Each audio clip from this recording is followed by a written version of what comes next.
Hello viewers, yes, this is Ranjana Ma'am and you're watching Yes, it's mine as well as your channel. So many of you must be wondering why Ranjana Ma'am is so late in bringing out the syllabus, or rather bringing out videos for the modern English syllabus. So here I am. Well, I was not well, so I could not upload the videos, but here I am, and after this I promise you I'll be regular. So we'll start. I had already posted or rather uploaded Father Returning Home and Lolly Street. Even I gave a short summary of Pygmalion. And now today I'll explain Pygmalion part 1, or rather act 1. I had already told you that in this also there are 5 acts in Pygmalion, and yet these acts don't have any scenes like in Macbeth. In Shakespeare's dramas, the acts within the acts there are several scenes, but not here. So one act means one act only. So let's get introduced to the characters of Pygmalion, those who appear in Act 1, Scene 1.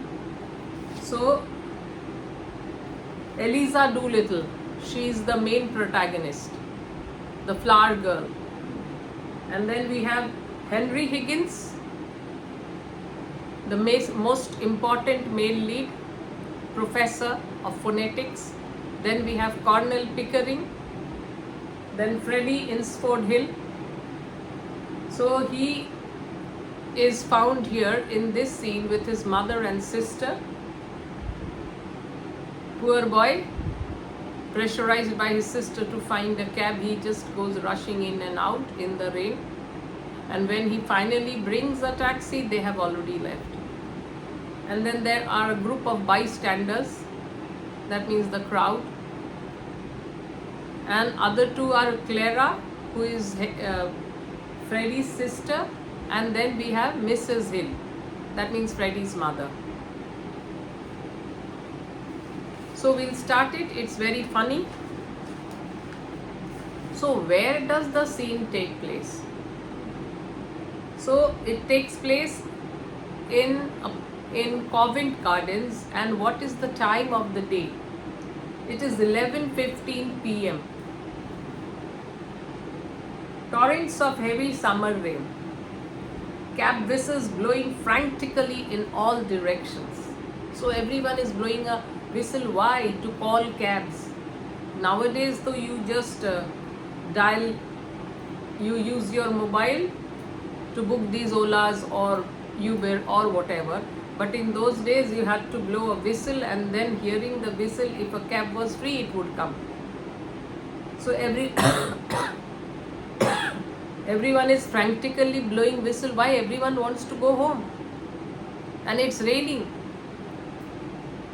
Pedestrians, that means people who walk. Pedestrians running for shelter into the market and under the portico of St. Paul's Church, where there are already several people. So it's already crowded, and other pedestrians also go to make it all the more crowded.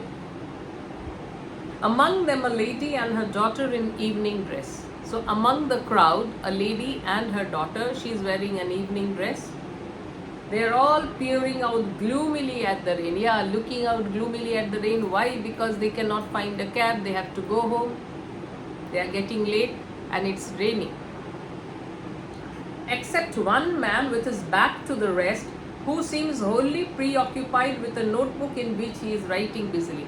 So whereas the rest of the people who are waiting, they are just looking sadly at the rains, because their main concern is to go home, getting a cab and reach home. But there is one man, he is busy taking down some notes. And where is he standing? He has turned his back to the rest. So he is not bothered about what is going on around him. The church clock strikes first quarter. That means 15 minutes gone. 11:15, that means that is the first quarter. Daughter. Daughter means Freddie's sister, Miss Insford Hill or Clara. in the space between central pillars close to the one to her left. I'm getting chilled to the bone. What can Freddie be doing all this time? He's been gone about 20 minutes. So she seems to be a short-tempered and a nagging sort of girl. So sending the brother out to fetch a cab, and she's complaining that chilled to the bone, that means I'm feeling very cold. And Freddie, what is he doing? So do you think it's so easy to get a cab when it is raining? Everyone will be rushing for it. Mother on her daughter's right. So mother is standing on the right side of the daughter. Not so long, so not 20 minutes. So the sister says 20 minutes he's been gone. So she says no, it's not 20 minutes. But he ought to have got us a cab by this. So it's not 20 minutes, but it's enough time to find us a cab. A bystander on the lady's right. So the right of the lady. She's standing on the right of her daughter and on the right of the lady. He won't get no cab, not until 11:30, missus, when they come back after dropping their theatre fares. So the bystander tells that your son won't be getting a cab till 11:30. Why 11:30? Because by 11:30 the cabs who have picked up the people from the theatre people who have gone to watch the theatre and they have come out and they have been picked by the cabs and dropped to their home, and once only they return, you will be getting cabs. But we must have a cab. We can't stand here until 11:30. It's too bad. So it's 11:15 and she says we can't be waiting here for 15 more minutes. It's really bad. Well, it ain't my fault, missus. So this bystander, he seems to be just entering into a conversation for no reason. So he says that is not my fault. So who has ever said it's your fault?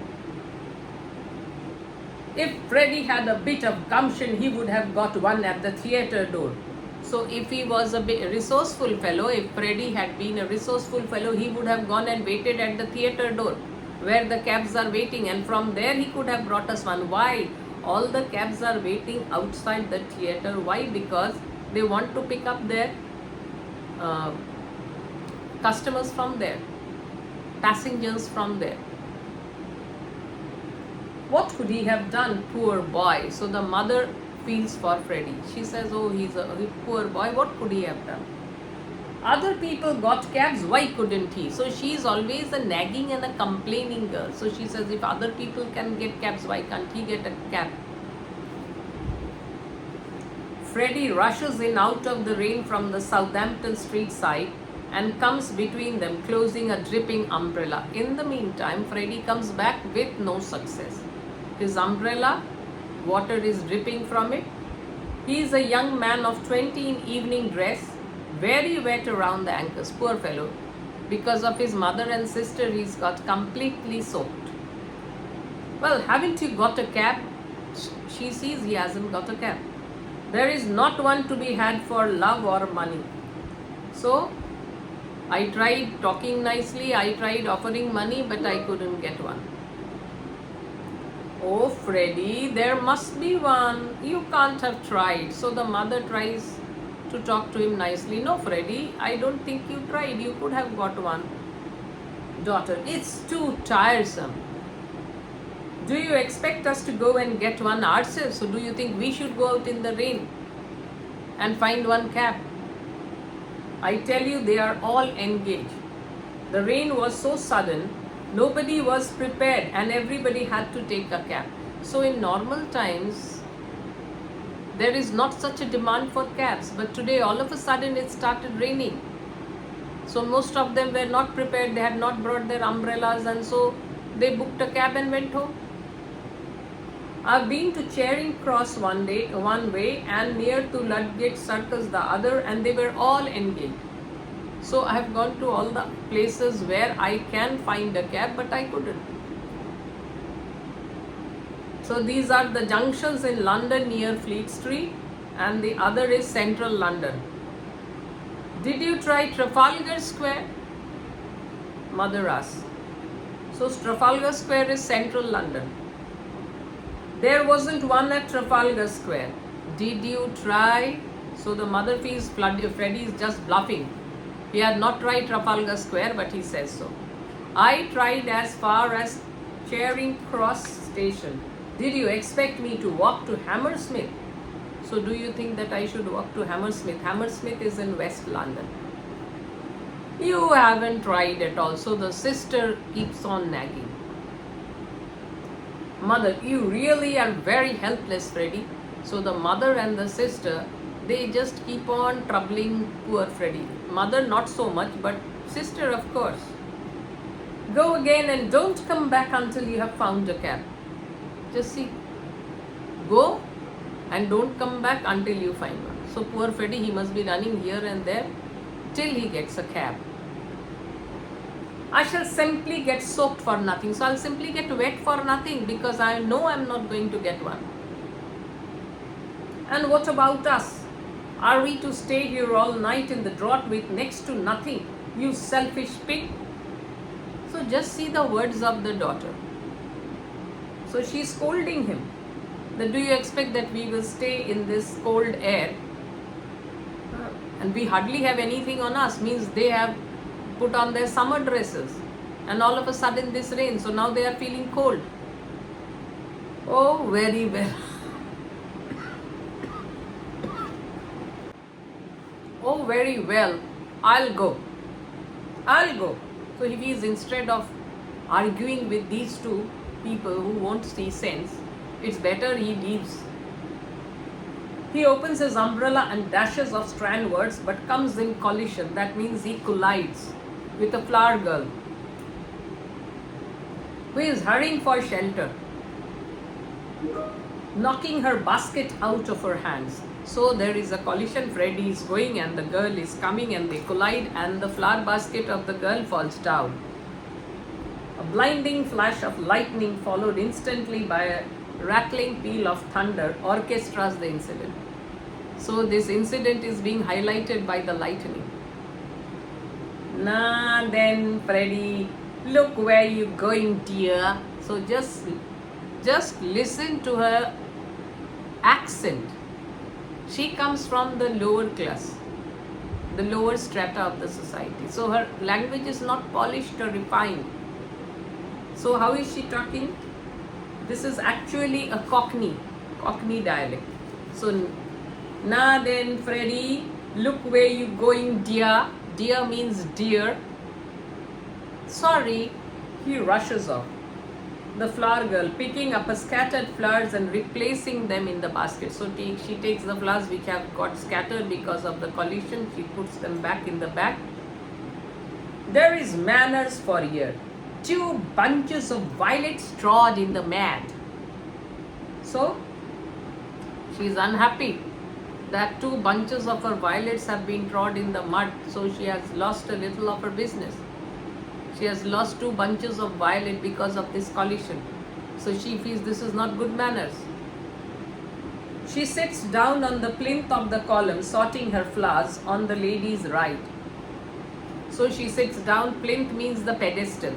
So she sits down at the pedestal of the column and trying to sort her flowers on the lady's right. She is not at all an attractive person. So she is the main protagonist, female protagonist. But at this moment she doesn't seem to be attractive. She is perhaps 18, perhaps 20, hardly older. So she could be 18, she could be 20, but not more than that. She wears a little sailor hat of black straw that has long been exposed to the dust and soot of London and seldom if ever brushed. So the hat she is wearing also is in a very deplorable condition. It seems as if the hat has never been brushed. Her hair needs washing rather badly, so she must have hardly washed her hair, all in tangles. Its mousy color can hardly be natural. The mousy color is not natural. It is on account of the dust that has settled on her hair that makes the hair look mousy. That means if you wash it, it won't look like that. The natural color will come out. So that is not the natural mousy color which is seen on her hair is not the natural one. She wears a shoddy black coat that reaches nearly to her knees and is shaped to her waist. She has a brown skirt with a coarse apron. Her boots are much the worse for wear. So everything about her seems substandard. She is no doubt as clean as she can afford to be. Yeah, so she thinks she's quite clean. So as clean as she can afford to be, but that can hardly be called clean in the eyes of the other people. But compared to the ladies, she's very dirty. Her features are no worse than theirs. That means her facial features are not worse than the ladies who are standing around her. Maybe Clara or Mrs. Hill. That means the features are not bad, but it needs refinement, it needs maintenance, and that is lacking. But their condition leaves something to be desired, and she needs the service of a dentist. So most probably she doesn't brush her teeth properly, so the teeth are also in a very horrible state, so she should consult a dentist. Now the mother has heard her calling Freddy by his name, so naturally she cannot allow this to happen. So she wants to now get to the bottom of it and know that how does she know Freddy's name? How do you know that my son's name is Freddy? Pray, so I request you please let me know. Oh, is your son easy? So this is her way of speaking. Well, if you Danny ye duty bombs a mother should, it now better to spoil a poor girl's flowers than run away about at but paying. Will you pay me for them? So she says that yes, if you pay me for what he has done, he has spoilt my flowers and run away without pay. So will you pay me? Here with apologies, this desperate attempt to represent her dialect without a phonetic alphabet must be abandoned as unintelligible outside London. So forget. Just try to understand through it. So the daughter, she understands that this girl wants some money from mother. So she says, do nothing of the sort, mother. The idea asking mother for money because Freddy has trampled her 2 bunches of violet. Please allow me, Clara, have you any pennies? So mother doesn't listen. She says, Clara, do you have any pennies? So that penny she will pay for the flowers. No, I have nothing smaller than 6 pence. So I don't have pennies, I have 6 pence. So 6 pence is worth 6 old pennies. The flower girl, so she is hopeful. I can give you a change for a tanner, kind lady. So for a 6 pence I can offer change. You have only 6 pence, but I can give you the change. I can return you the change. Mother to Clara, give it to me. So the mother tells Clara, give me the 6 pence. Why? Because this girl has offered to return the remaining money. She has the change. Clara parts reluctantly, unwillingly. Now to the girl, this is for your flowers. So she hands over some money to the flower girl for the flowers which Freddy has spoiled. Thank you, kindly lady. The daughter, make her give you the change. These things are only a penny a bunch. So he has spoiled 2 bunches, so 2 pennies at the most. So the remaining 4 pennies, make her return it. To hold your tongue, Clara. To the girl, you can keep the change. So the mother doesn't ask the change for return. Why? Because she is planning to get some secret out of the girl, how she knows her son Freddy. Oh, thank you, lady. So she is very happy. Now tell me how you know that young gentleman's name. So the mother asks, how you know that young gentleman? I didn't, so I don't know his name. I heard you call him by, so I heard you call him Freddy. Don't try to deceive me. So the mother is now angry because she has paid for the flowers and also told her to keep the change, not to return it. Why? Because she had wanted some information and now she's telling, no, I don't know him. The flower girl protesting. Who is trying to deceive you? So I'm not trying to deceive you. Who's trying to deceive you? I called him Freddie or Charlie, same as you might yourself, if you was talking to a stranger and wished to be pleasant. So why did she call out to him as Freddie? Because she wanted to be pleasant to him. Nothing else. So Freddie or Charlie, so these are common names. The daughter now realizes that she doesn't know it. So it's just 6 pence thrown away. 6 pence thrown away. Really, Mama, you might have spared Freddie that. So you might have spared Freddie at least this insulting thought that he could have anything to do with this cheap flower girl. She retreats in disgust behind the pillar. An elderly gentleman of amiable military type rushes into the shelter, friendly fellow, Colonel Pickering, and closes a dripping umbrella. He is in the same plight as Freddie. In the way Freddie had come with the dripping umbrella, he also comes in the same way. He is in very wet to the ankles. He is in evening dress with a light overcoat. He takes the place left vacant by the daughter's retirement. So the daughter was standing beside her mother. So she leaves that place and goes a bit farther away toward behind the pillar. So that place which is left empty, this elderly military man comes and stands there. The gentleman. The mother to the gentleman, "Oh sir, is there any sign of it stopping?" So the mother wants to know, is there any sign of the rain stopping? The gentleman, "I'm afraid not. It started worse than ever about 2 minutes ago, so no good news. 2 minutes ago it started raining all the more." He goes to the plinth beside the flower girl, puts his foot on it and stoops to turn down his trouser ends. So he had folded up his trouser ends and now he wants to turn down his trouser ends. Mother, oh dear, she retires sadly and joins her daughter. So the daughter has gone behind the pillar. Now the mother also goes and stands there. The flower girl, taking advantage of the military gentleman's proximity. Proximity means closeness, to establish a friendly relation with him. Why? She wants to develop a friendly relation so that he would buy some of his flowers. If it is worse, it is a sign it's nearly over.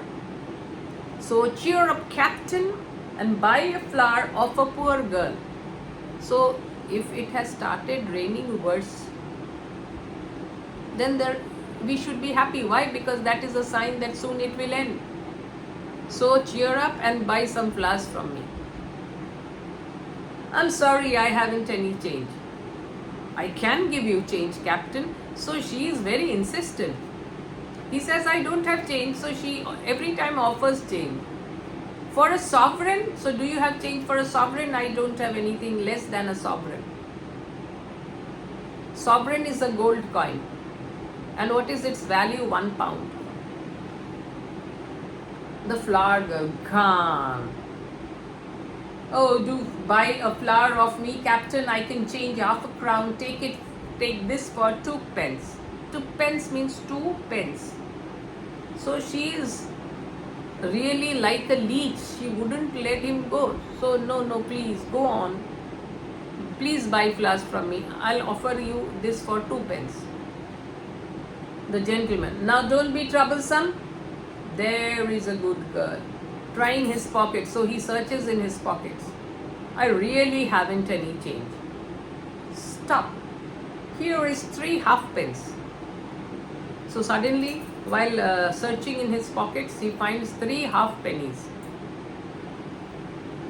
If that's any use to you. So he offers money, but he doesn't need the flowers. So he offers her, that is something of charity. He retreats to the other pillar.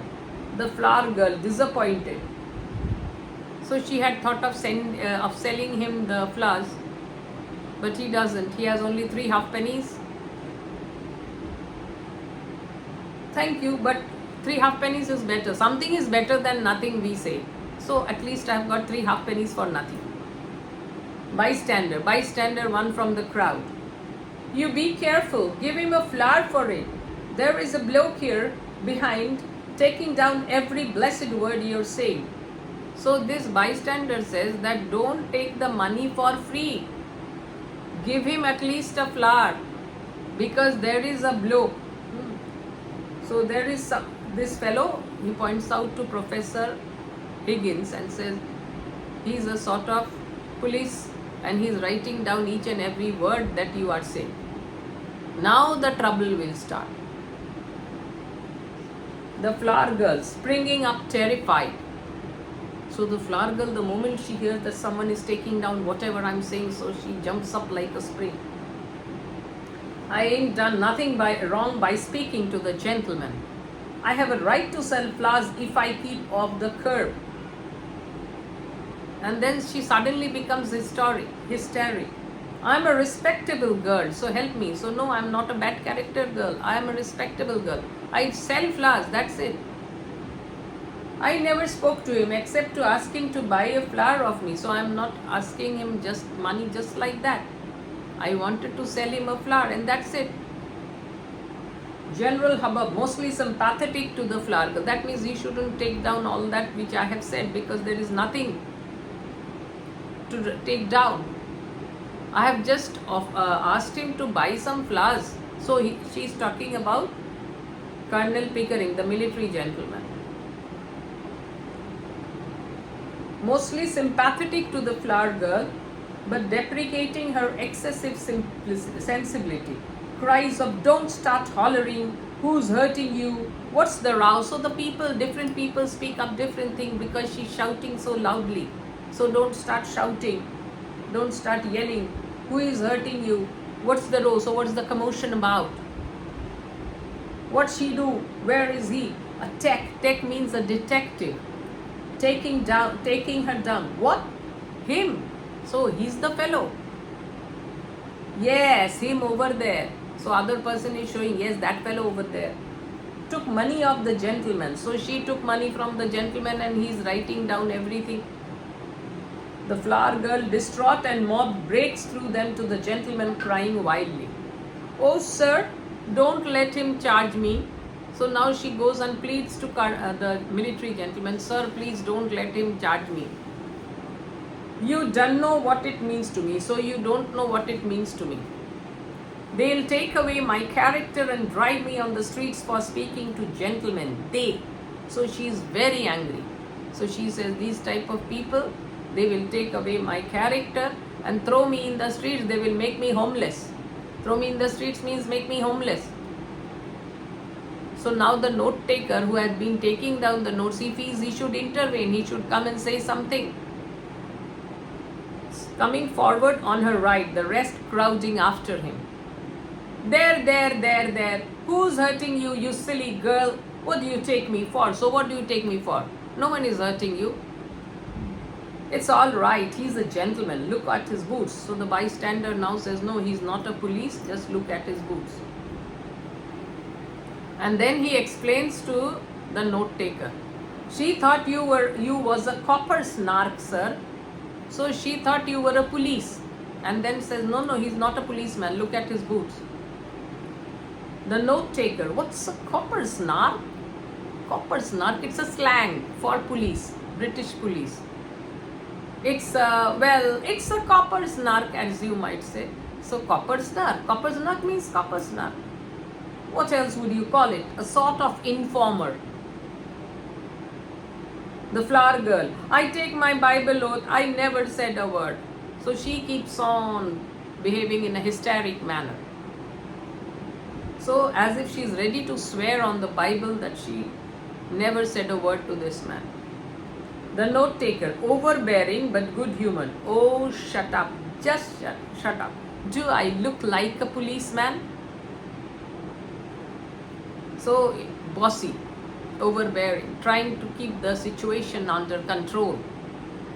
The flower girl, far away from being reassured. So she is not reassured. She'll keep on hollering. Then what did you take down my words for? So why did you take down my words? Note down my words. How do I know whether you took me down right? So how am I to know whether you took me down right? You might have added something which I have not said. You just show me what you have wrote about me. So these language, don't take them for correct English grammar. Have wrote is very wrong. With have we always write the past participle form of the verb have written. The note taker opens his book and holds it steadily under her nose. So he shows her the book under her nose. See what I have written. Though the pressure of the mob trying to read it over his shoulders would upset a weaker man. And the others also, they are trying to read what is it in his, what has he written down in his notes. What's that? That ain't proper writing. I can't read that. So he has written it in the phonetic script. That is different from modern English. I can, so the note taker says, I can read what is written. Reads, reproducing her pronunciation exactly. Cheer up, Captain, and half a flower of a poor girl. So as she had said, he has written it exactly down in the same manner. Her accent. So, Captain, cheer up and have a flower from a poor girl. The flower girl, much distressed. It's because I called him Captain. She doesn't understand that he is no informer, no policeman. And she says, oh, I called him Captain and that is why.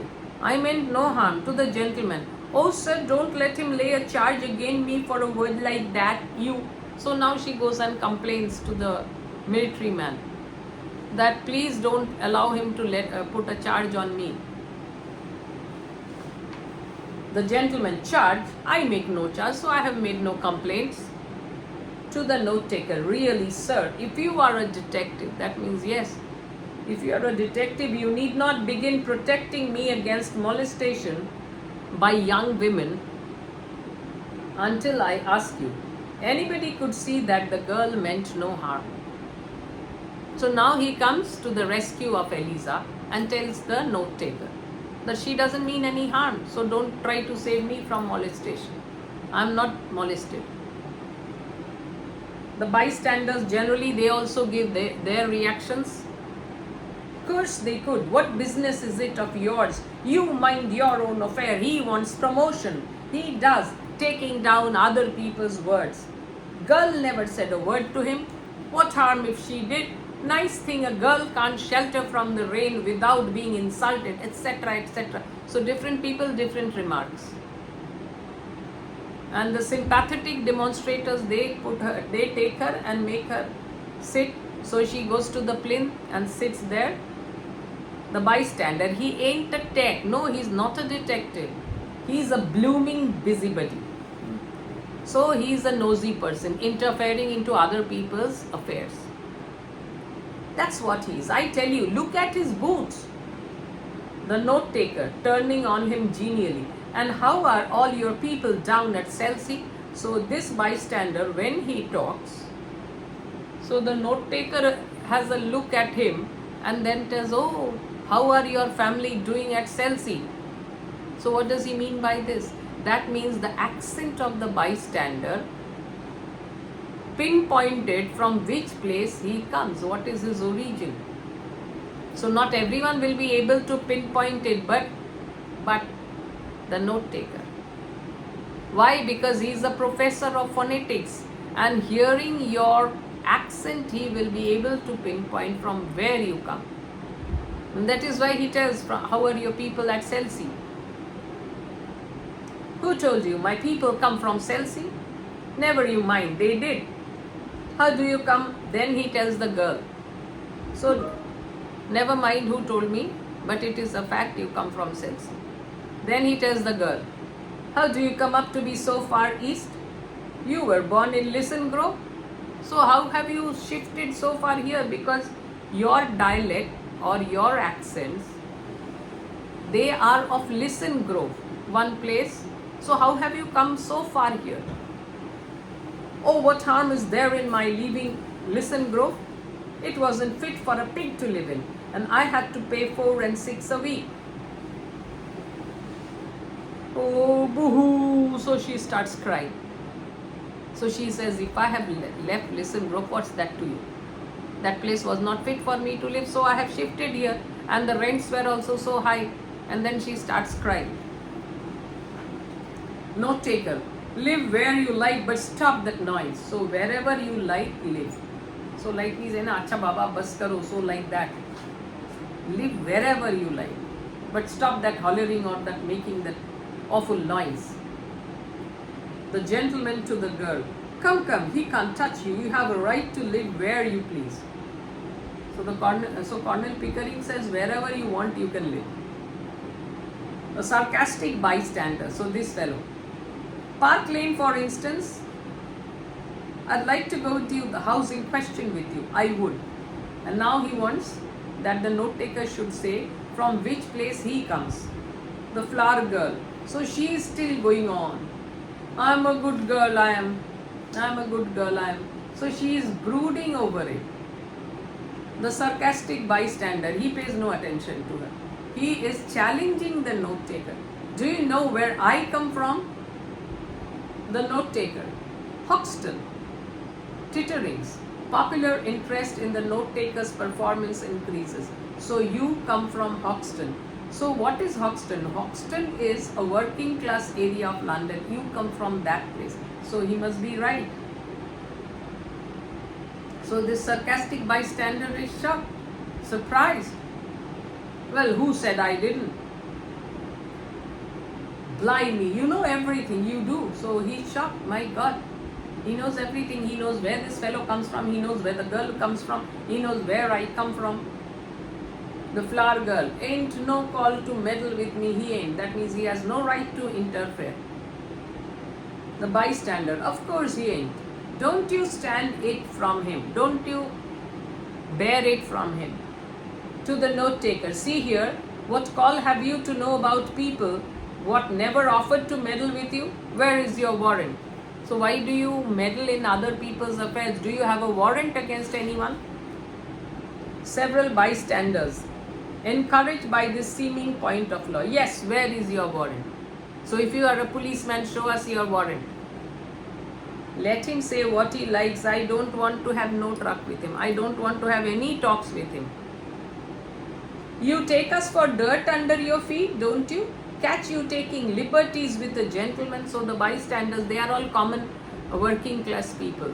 So they say that, oh, you take liberties with us, but you wouldn't do that with a gentleman. Oh, just because we are working class people, you are taking liberties with us. Would you do the same to a gentleman?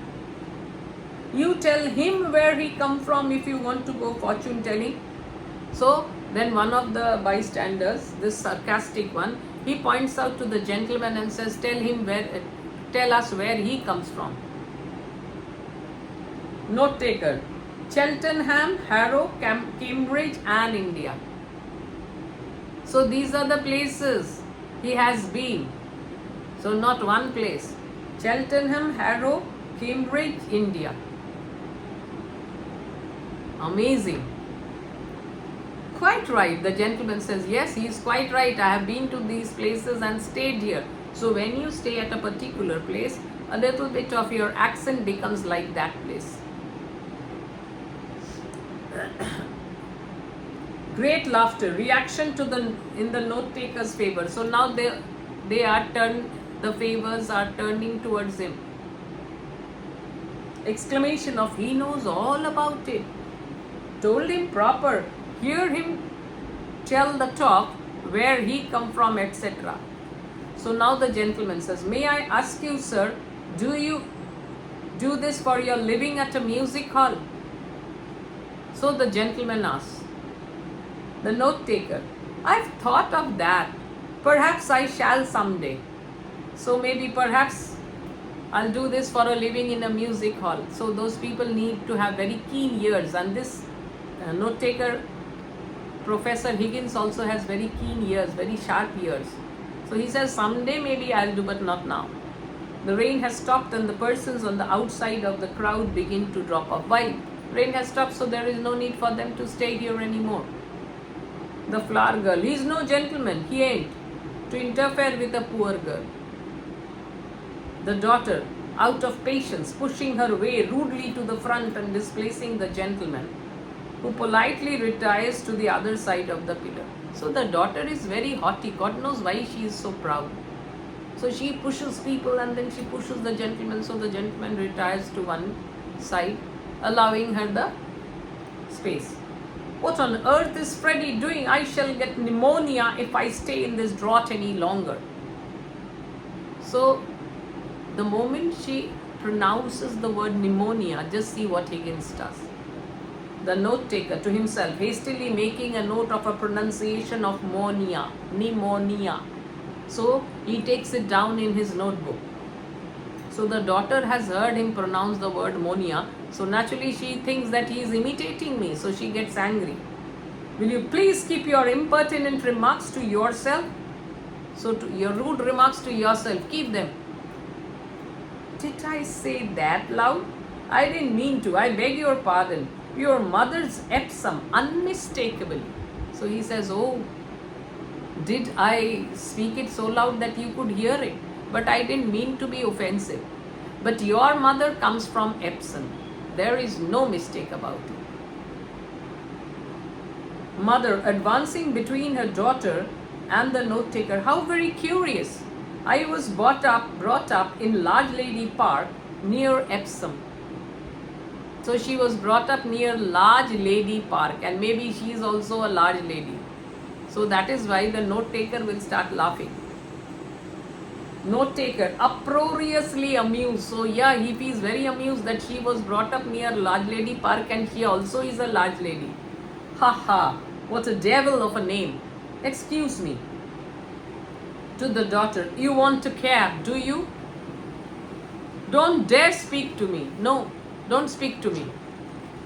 So she seems to be a very haughty person. Oh, please, please, Clara. So mother tries to pacify. Her daughter repudiates her with an angry shrug. This is what we say. Shrug. And retires haughtily. We should be so grateful to you, sir, if you found us a cab. So now the note taker brings out his whistle. Oh, thank you. She joins her daughter. So the note taker blows a whistle. There. I note he was a plainclothes copper. Note. This is not correct English. I knew. But you can't expect correct English from these working class people. So he says, there, I note he was a plainclothes policeman. So another bystander repudiates this idea. He says, that ain't a police whistle, it's a sporting whistle. The flower girl, still preoccupied with her wounded feelings. He has no right to take away my character.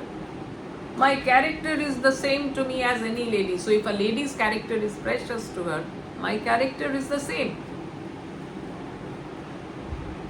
I don't know whether you've noticed it, but the rain stopped about 2 minutes ago. The bystander, so it has.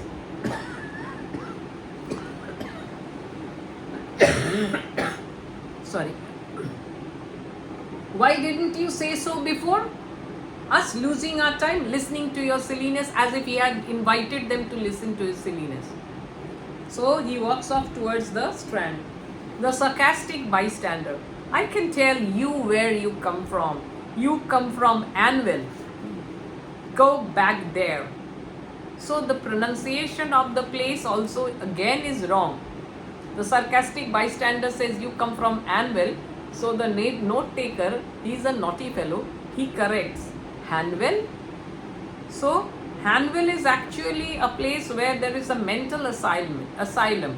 So this sarcastic bystander had wanted to say you come from a lunatic asylum, Anvil. So the correct pronunciation is Hanwell. Sarcastic bystander, affecting great distinction of speech. Thank you, teacher. Ha ha, so long. So he is angry at being corrected. He had pronounced it wrongly as Anvil, and the note taker corrects it. So yes, teacher, thank you. Hey. So now there are only 3 people. The flower girl, Higgins and Pickering. Frightening people like that, how would he like it himself? So she goes on brooding. Such a nagging girl.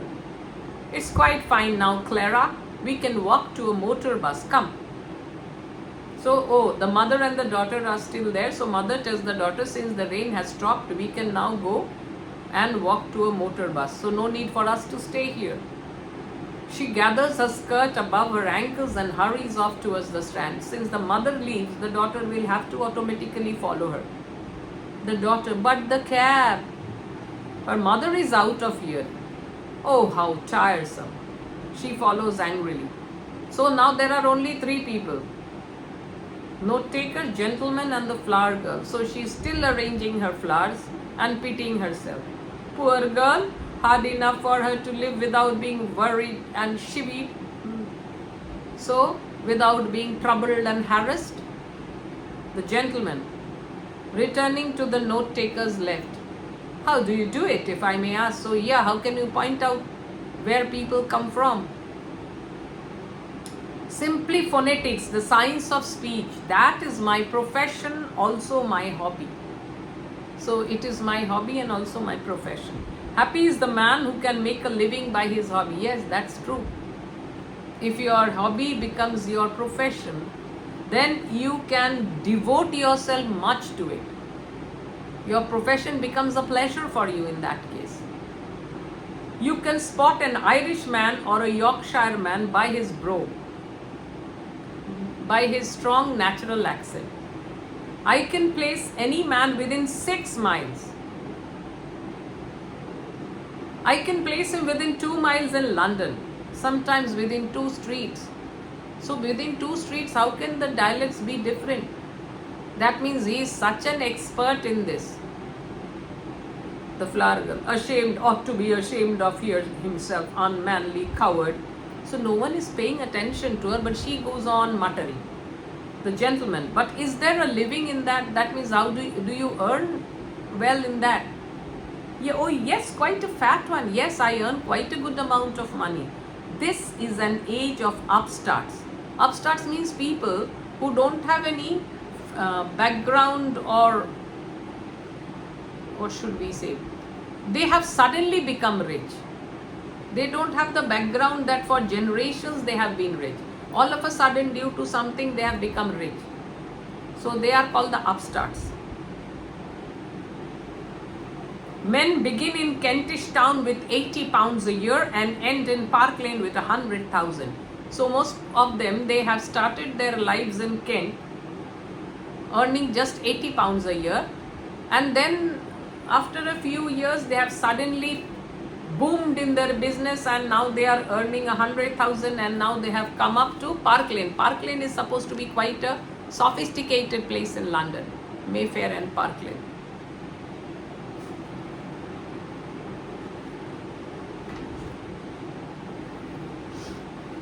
They want to drop Kentish Town, but they give themselves away every time they open their mouths.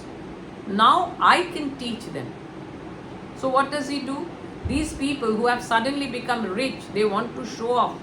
But when they open their mouth, people can understand that they don't have that aristocracy in them. No aristocratic blood in them. They have suddenly become rich. So they want to drop their accent of their childhood or their early years, the Kentish accent. They want to drop it. So they come to Professor Higgins to make themselves or their accents more polished. So he teaches them. Let him mind his own business and leave a flower girl, poor girl. So now the note taker feels it's enough, so he scolds her. Woman, cease this detestable boohooing instantly, or else seek the shelter of some other place of worship. So he scolds her. Either stop your boohooing or go to some other place. So she defies him, but the defiance is not very strong. I have a right to be here if I like, same as you. So just as you can be here, I can also be here. A woman who utters such depressing and disgusting sound has no right to be anywhere, no right to live. Remember, you are a human being with a soul and the divine gift of articulate speech. that your native language is the language of Shakespeare, Milton, and the Bible, and don't sit there crooning like a bilious pigeon. Oh, what a speech, what a speech. He tells that don't utter these depressing words. You belong to a rich cultural heritage. The language of Milton, the language of the Bible, the language of Shakespeare. So don't sit there and croon like a bad-tempered pigeon. So the flower girl sees impressed, quite overwhelmed, and looking at him in mingled wonder and deprecation without daring to raise her head. Ow, ooh. So she doesn't know how to react. So the note taker, next moment he takes up his book and starts writing. Heavens, what a sound! He writes, then holds the book and reads. So he sees whether he has written it properly. Ow, ooh. The flower girl, tickled by the performance and laughing in spite of herself. Karn means go on. You see, then the note taker tells the gentleman, you see this creature with her curbstone English? So with her slang English, the language of the gutter, the English that will keep her in the gutter to the end of her days. So this language will not give her any upliftment in life. Well, sir, in 3 months, I could pass that girl off as a duchess at an ambassador's garden party. Yeah. So at an ambassador's garden party, I can present her as a duchess with my skill. I could even get her a place as lady's maid or shop assistant, which requires better English. So I can make her speak much better so that she can get a good job. That's the sort of thing I do for commercial millionaires. And on the profits of it, I do genuine scientific work in phonetics and little as a poet on Miltonic lines. So I give importance to the Miltonic lines and also work on phonetics. The gentleman, I am myself a student of Indian dialects. In India, there are so many dialects. So he is coming from India. He is not an Indian, but he had been there to India to study the Indian dialects. Are you? Do you know Colonel Pickering, the author of Spoken Sanskrit? So this interests Higgins, and he says, so are you studying Indian dialects? So do you know Professor Colonel Pickering? I am Colonel Pickering, so who are you? So you are asking for Colonel Pickering, I am that person, but who are you? Henry Higgins, the author of Higgins' Universal Alphabet. So see, what a strange coincidence. I came from India to meet you, and I was going to India to meet you. So Higgins had a desire to go to India to meet Pickering, and Pickering had come to London to meet Higgins. And they meet in such a strange manner. Where do you live? 27A Wimpole Street. Come and see me tomorrow. So he gives his address. I'm at the Carlton. Come with me now and let's have a jaw over some supper. So let's have a chat over some supper. So at this moment he invites him to dinner. The flower girl. Buy a flower, kind gentleman. I'm short for my lodging. I don't have enough money to get back to my lodging. I really haven't any change. I'm sorry. He goes away. Higgins, shocked at the girl's mendacity. So he's shocked. How can she be deceived? Such deceptive. She had a little while ago offered changes, and now she says that I'm short for my lodging. Liar, you said you could change half a crown. So now the flower girl feels that trick has been discovered, so she is very angry. You ought to be stuffed with nails, you ought. Flinging the basket at his feet. Take the whole blooming basket for 6 pence. So she throws the full basket of flowers and says, take it for 6 pence. The church clock strikes the second quarter, so now it's 11:30. Higgins, hearing in it the voice of God, rebuking him for his Pharisaic want of charity to the poor girl. A reminder. So he feels that the church clock is sending me a reminder that I should be kind to the poor. He raises his hat solemnly, then throws a handful of money into the basket. So whatever he gets, he throws it and he follows Pickering. The flower girl. So she picks up half a crown. Ah, ow, ooh. Then a couple of florins.